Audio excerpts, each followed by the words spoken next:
શહેરા તાલુકાની મંગલિયાણા તાલુકા પંચાયતની બેઠક પર ભાજપનો ભગવો લહેરાતા વિજય સરઘસ નીકળ્યો। પંચમહાલ જિલ્લામાં સ્થાનિક સ્વરાજ્યની ચૂંટણીઓ યોજાય તે પહેલા જ ભાજપે ભગવો લહેરાવ્યો છે।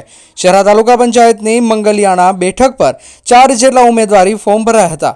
ફોર્મ ચકાસણી દરમિયાન 3 અન્ય ઉમેદવારોના ફોર્મ અમાન્ય થતા ભાજપના ઉમેદવાર દેવેન્દ્ર પગીને વિજેતા જાહેર થયા હતા।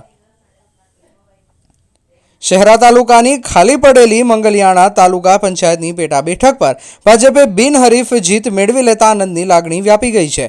પેટા ચૂંટણીમાં ભાજપ સહિત અંગે કોંગ્રેસ તેમજ આમ આદમી પાર્ટી સહિતના ઉમેદવારો પોતાના ઉમેદવારી નોંધાવી હતી, જેમાં કોંગ્રેસ અને આમ આદમી પાર્ટીના ઉમેદવારોની ઉમેદવારી માટે દરખાસ્ત કરનારાઓએ પોતાની દરખાસ્ત પરત ખેંચી લેતા મંગલિયાણા બેઠકના ભાજપના ઉમેદવાર દેવેન્દ્રભાઈ પગી બિનહરીફ વિજેતા જાહેર થયા હતા। દેવેન્દ્રભાઈ પગી વિજેતા થતા તેમનું વિજય સરઘસ શહેરા ખાતે કાઢવામાં આવ્યું હતું। પરિવાર અને ગ્રામજનો દ્વારા પણ શુભકામના પાઠવવામાં આવી હતી। રિપોર્ટર નિલેશ દરજી, શહેરા।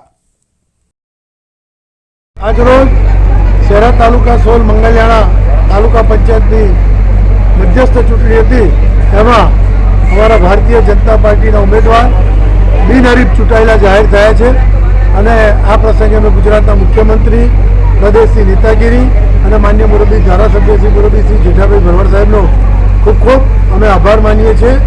અને જે અમારી સામેના ઉમેદવારો હતા એમના ટેકેદારો પાસેથી જે એમણે ફોર્મ ભરવા વખતે સહી કરાવી હતી તો અમારા ટેકેદારોને એવું કીધું હતું કે ભારતીય જનતા પાર્ટીમાં સહી કરવાની છે અને બંને ટેકેદારો મહેશભાઈ અને વિજયભાઈ બંને અમારા ભારતીય જનતા પાર્ટીના પ્રાથમિક સભ્ય છે અને એ લોકો સભ્ય નંબર સાથે એમણે ચૂંટણી અધિકારી પાસે રજૂઆત કરી કે અમારી સહી ખોટી છે, એટલે આજે અમારો ઉમેદવાર બિનહરીફ ચૂંટાયેલા જાહેર થયા।